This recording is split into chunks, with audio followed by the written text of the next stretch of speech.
What is going on, Rock and Rollers? Welcome to this special edition of Rock and Rollers Skid Row. Co-host Jay Katana, what the freak is going on? I'm not talking to you. What's that? I'm not talking to you. Oh, shit.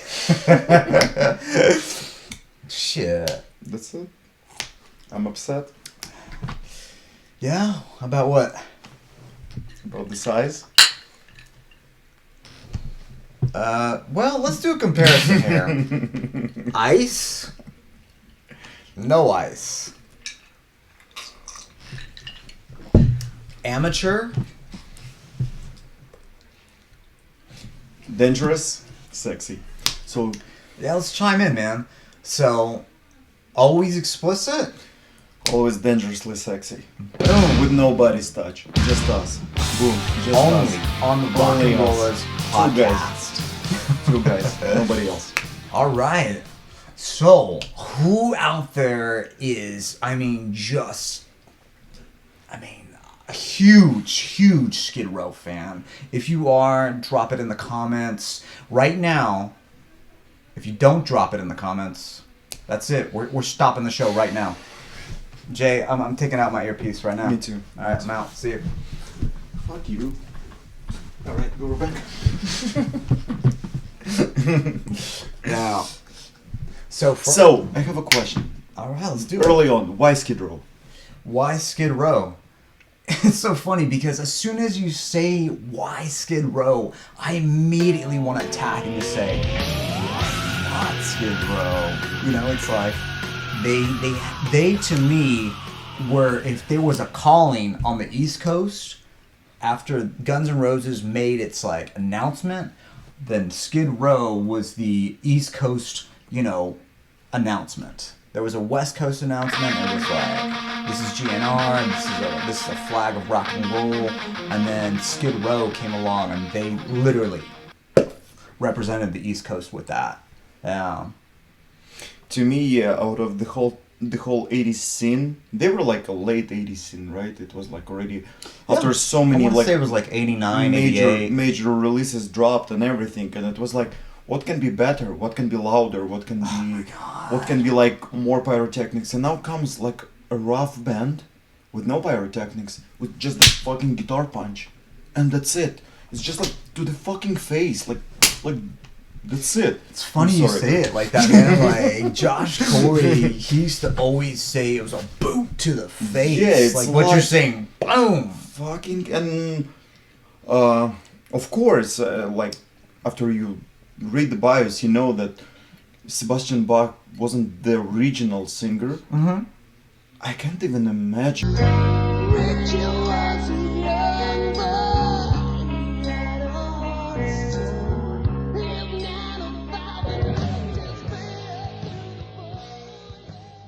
I mean, like his voice, like right away, it was like such a natural delivery of that, like punch in the face in his voice.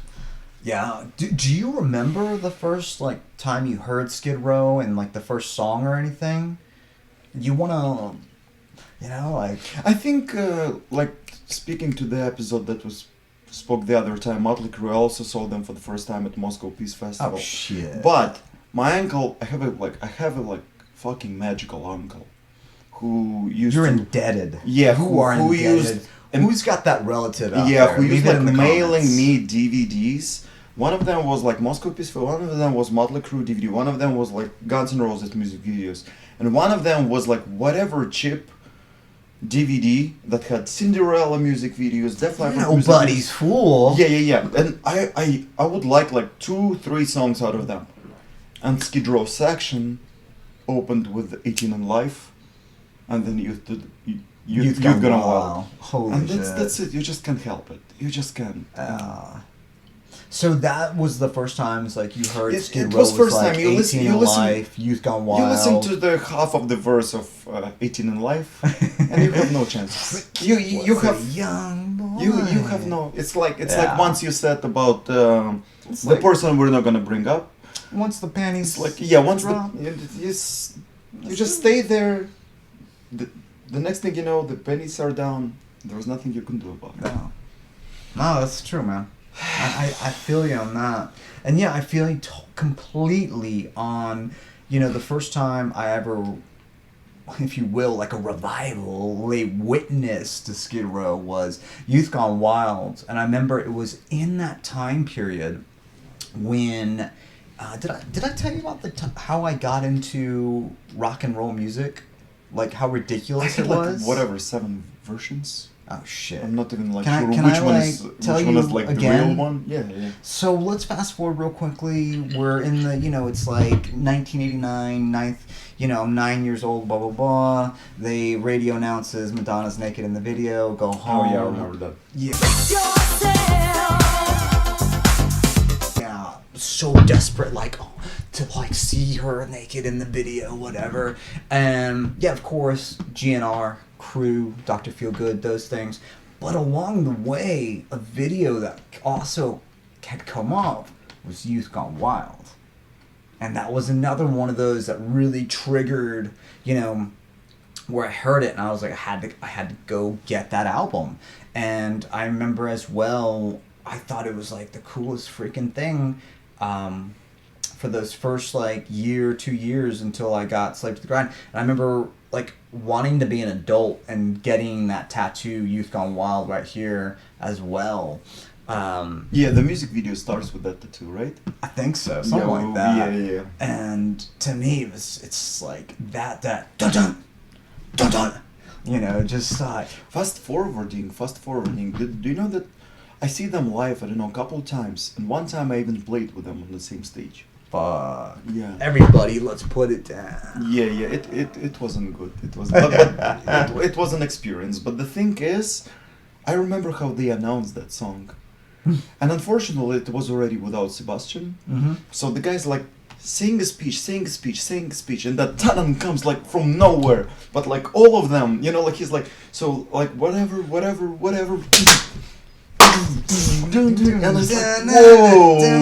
It's kind of, I don't know, probably they rehearsed the specific word or something, or maybe in your monitors and then you hear that click or something, but it was always cool and unexpected. Oh my god, I want you to visualize this. It's the Whiskey a Go, Sunset Boulevard. We've got a sold out show, it's Stolen Hearts, and that was our encore track. We were asked to do one more song. We came out, we had planned it, and we ripped into that. It was just insane. Of course, I think we played it 200 BPM. We were all it was,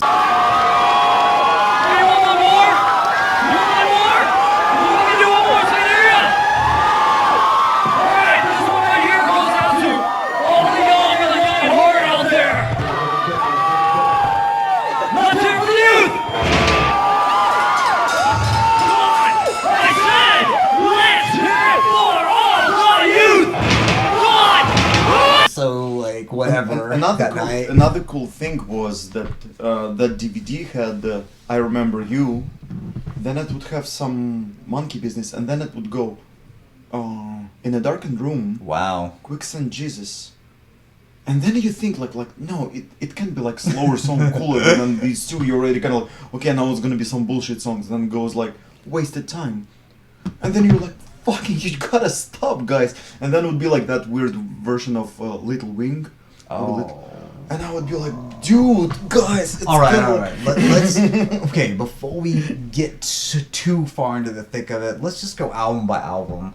Let's just, self-titled first album.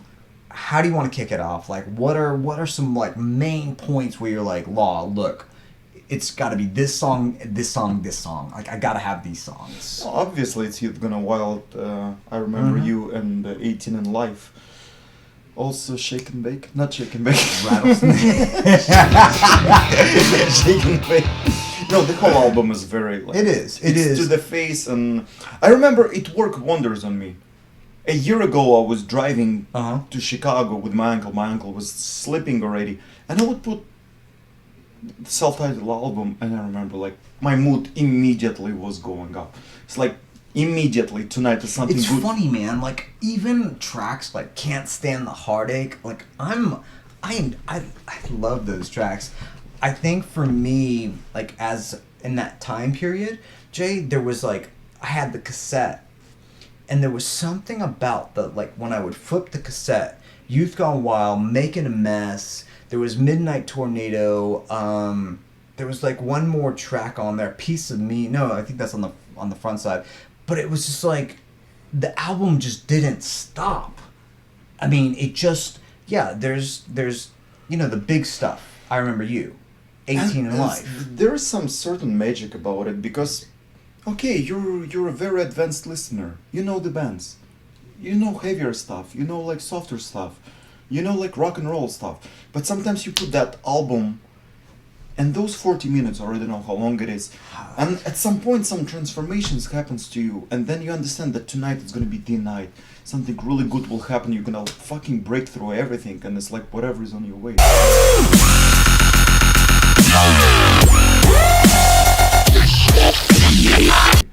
It serves that there's like something weird purpose. like that going from big guns into like Sweet Little Sister, and it's like I remember once reading that Sweet Little Sister had like a part 2 on Slave to the Grind. I think that was what's the song? Is it Creep Show? What's the one song that's on Slave to the Grind? Let me see here. With what? With the music video? I think it's either Creep Show or Living on a Chain Gang, but it's supposed to be like a part 2 to Sweet Little Sister, and it's really freaking good. I know what you're talking about. Yeah. So let's fucking.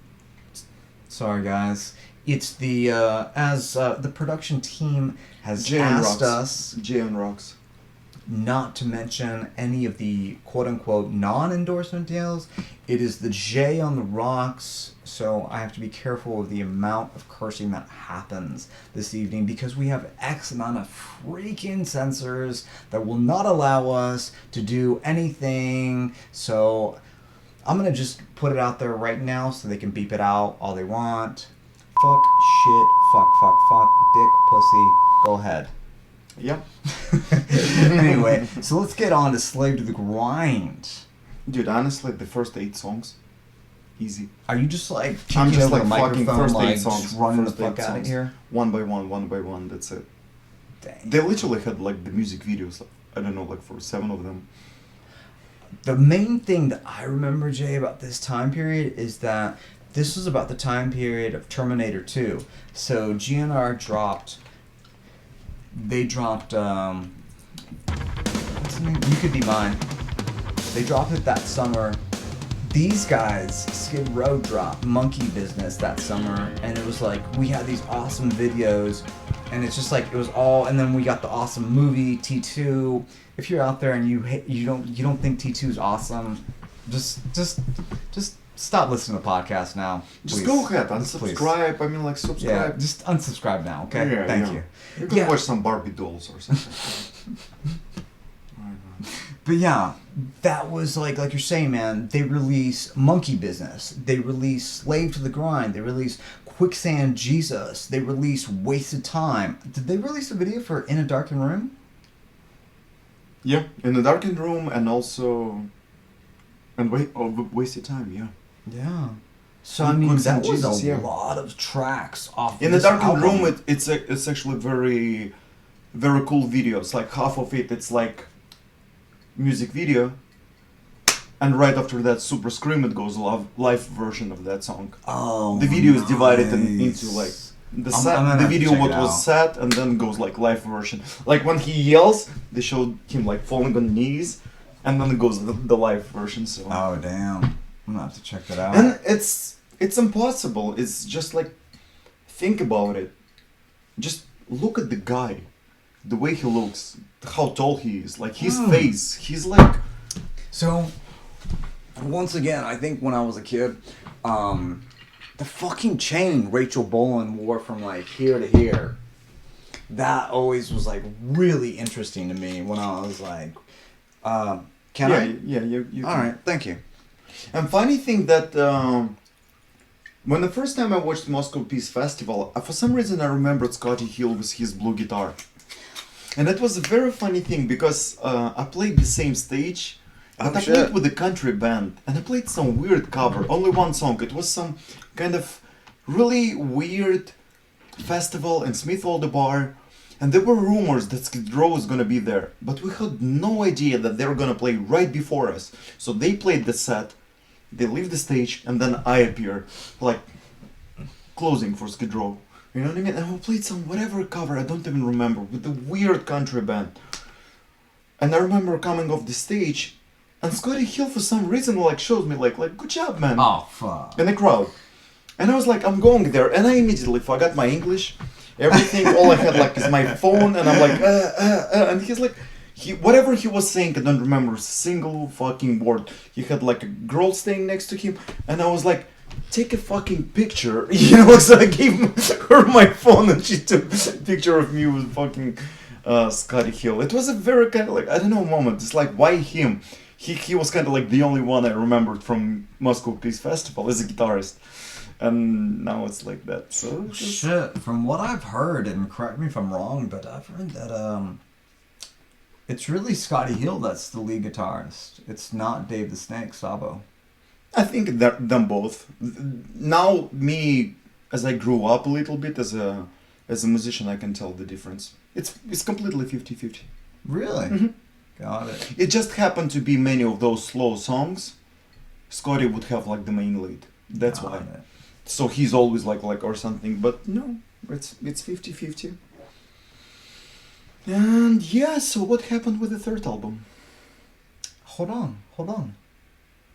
We gotta discuss something that I love the front cover. I'm a huge fan of the front cover of Beside Ourselves. Beside Ourselves, it's got Come On and Love Me, a Kiss cover. It's got Little Wing, a Jimi Hendrix cover.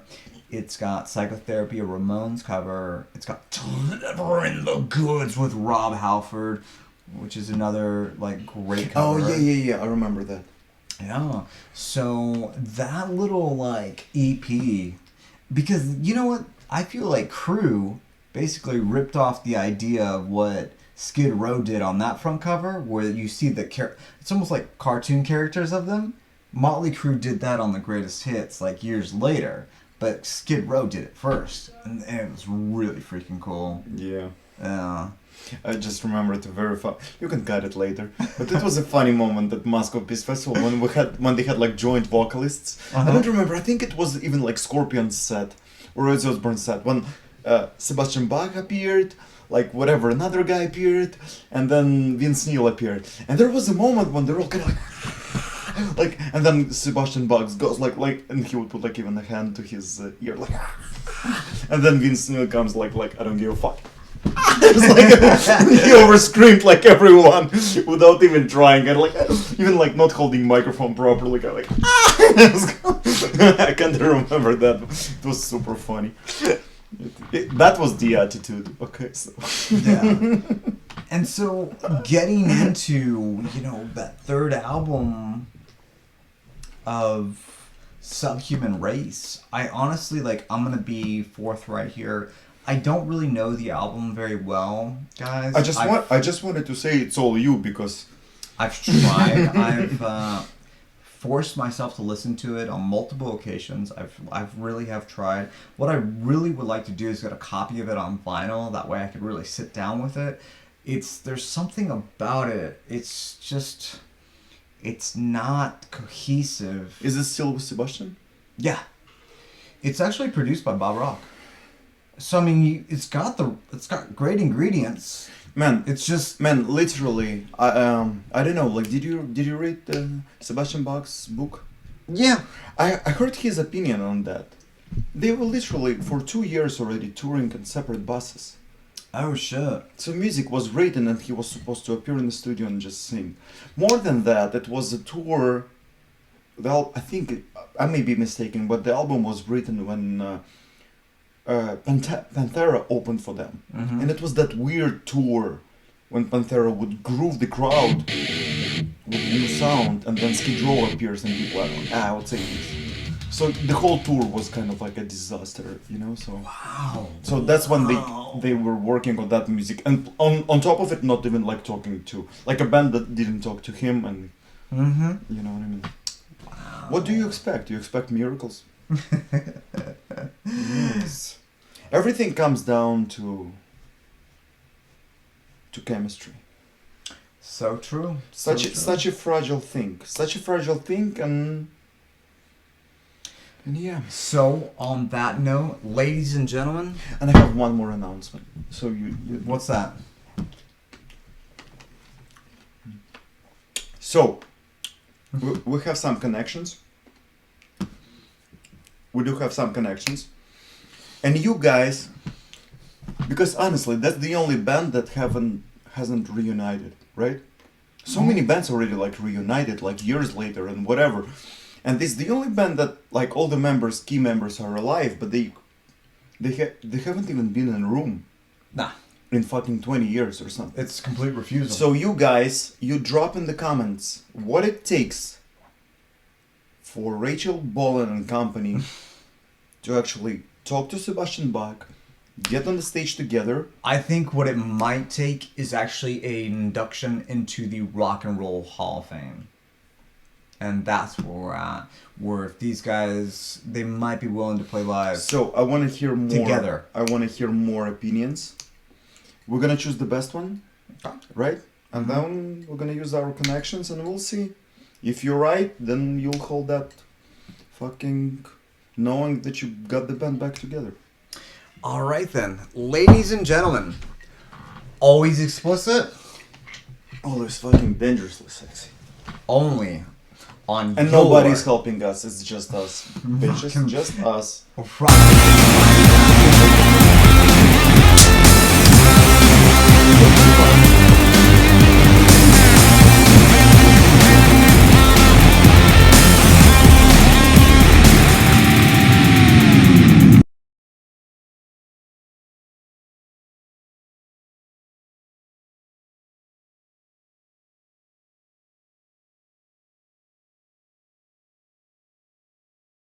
Bitches.